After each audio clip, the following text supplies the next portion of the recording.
The only like before I was only watching Team Liquid lose like that and like G to lose like that to Damwon. Yeah, How's it going? fine, I guess. Yeah, could be better, but it's not bad. Yeah. It's not every day that you have games end before 20 minutes and the whole series end that quick. Yeah. How do you recover for something like that? I mean, I didn't really, we weren't really like super upset. I was laughing about it because it was my first time losing the game like below 20 minutes. So it was kind of funny experience. Like it felt kind of unreal in the game. They just grouped mid and just finished us. The only like before I was only watching Team Liquid lose like that and like G to lose like that to Damwon. And that was just really funny. So it was weird being in that position. I would rather be on the side that is ending that early, but well, I guess I couldn't be. And yeah, I think we just went to backstage and we decided to change our plans a little bit, and maybe if we change stuff, it will give us better chances of winning. All right, and looking to the future matchup, you don't know exactly who you're gonna play, but um, does a game like this make you lose confidence? Does it affect you going into the next game, or do you just push it aside and be like, "That was T1. We're not playing T1 anymore"? I mean, it for sure should hurt our confidence a little bit. But I think I will try to make sure that my teammates don't really feel that way because it doesn't hurt my confidence.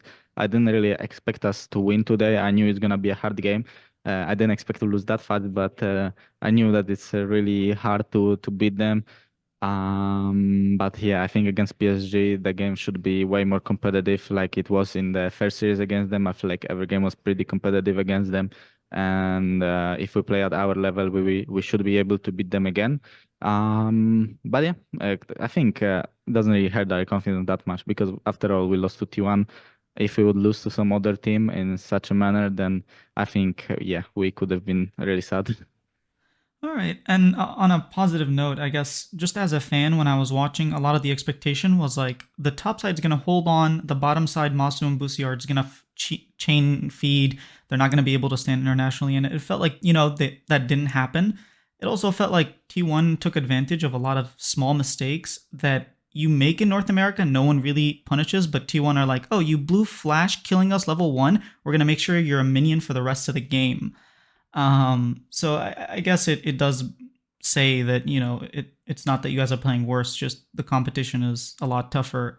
But how do you even try to get onto that level? I know the goal is eventually you want to reach the T1 and BLGs of the world, but when games like these happen and you see that there's such a big difference, does that demotivate you? Does that motivate you? Can you learn from it? I mean, I think you can for sure learn from it and try to push like your gameplay forward because I feel like especially like support in Asia, I feel like they use way more, they do way more stuff on the map. Like I feel like playing against Keria, he was always in our face, but just on the edge, so we couldn't really engage on him, but we couldn't really play freely around the map. And I feel like it's good experience for Busia to like see how it feels in the game because you can't really tell just from watching him play how does it affect like us in game. So I think playing against him, he will probably just review the games and see how his career like moving around the map with Ash because playing in NA we decided that we will not really care about Ash because NA supports are just too bad to pull it off and then they just get outscaled and become useless. And we also had similar idea about us playing Ash. We felt like yeah, we got a little bit of a lead in the early game, but then Ash just becomes a bot that, like to be honest, just becomes a bot. But Keria showed us that it's not the case. He was kinda all the time in our face, as I said. And other than that, I could see that they're just not making many plays. Like especially in game one, I felt like we got a good dive early. I think then Wipo kind of misplayed his trade, and it forced us put a lot of my attention to top to like relieve him, and off of that they just had jungle tempo for the rest of the game, and they didn't really make any plays. They were just taking control and waiting for one mistake to happen. And once the mistake happens from us, then they get like a huge lead and are able to snowball the game really hard from that. So I think the biggest difference between like Asian teams and NA teams is that they don't really overforce stuff. Like once they get a little bit of a lead, they know that the opportunity will come to them if they just keep playing their own game rather than force stuff that is unnecessary. And when you play in an A, I feel like even if you are losing, like you can count on enemies making mistakes. While when you play against Asian teams and you are losing, like it doesn't really seem like they're gonna make mistake. So I think in the first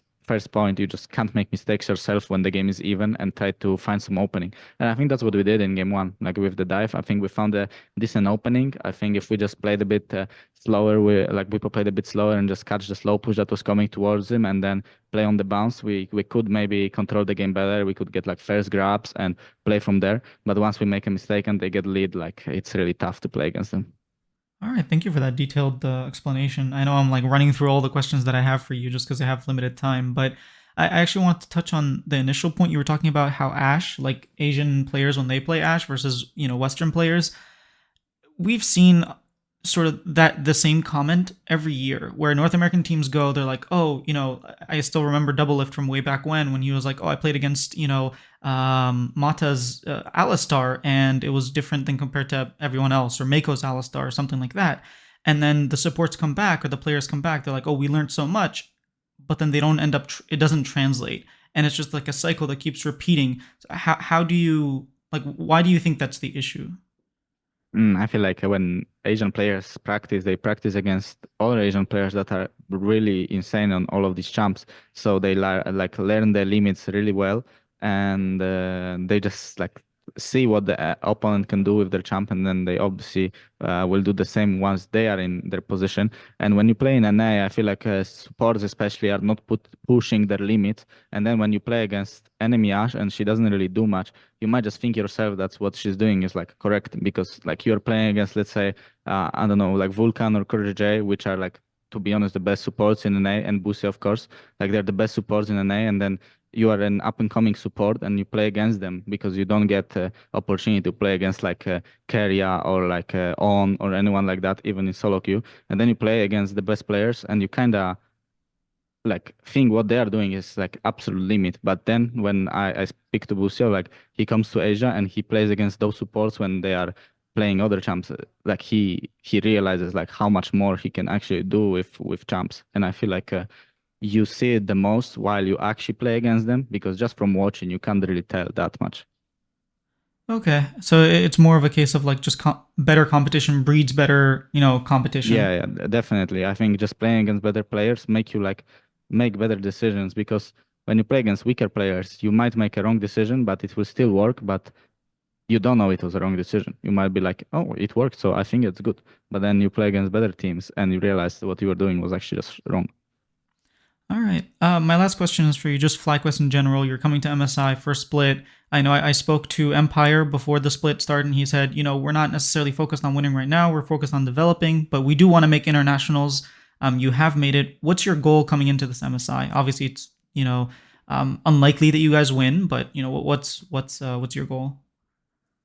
I mean, goal is for sure to gain experience and be more all around the team in summer split, because I feel like this spring split it was mostly me and Bipo show, and if we didn't show up too well, we were not that strong of a team. I think Masu was a bit nervous at stage at the beginning of the season, and he didn't really have that carry in him. But right now, when I'm playing with him after the Korean boot camp and like overall the games, I can see that his game sense is like way better than at the beginning. And I hope it's gonna just keep improving and he's gonna for sure become the best American AD carry. And then if we go into summer split, we will be a team that can play any style and beat enemies in any way.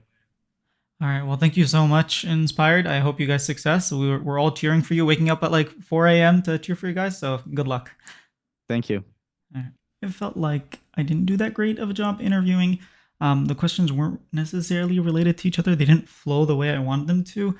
I didn't even do them in the order that I was expecting to. I kind of just asked whatever I was thinking. So I don't think I did that great of a job, but I mean, Inspired is Inspired. He gave really good answers. So hopefully you guys keep supporting FlyQuest and make sure to subscribe because I got a bunch more videos coming out. I have Zeus, an interview one-on-one with Zeus coming out in a little bit, and then I have two scrums, one with 369, and then the other one was with June from Fnatic. So make sure to subscribe so you don't miss out on those.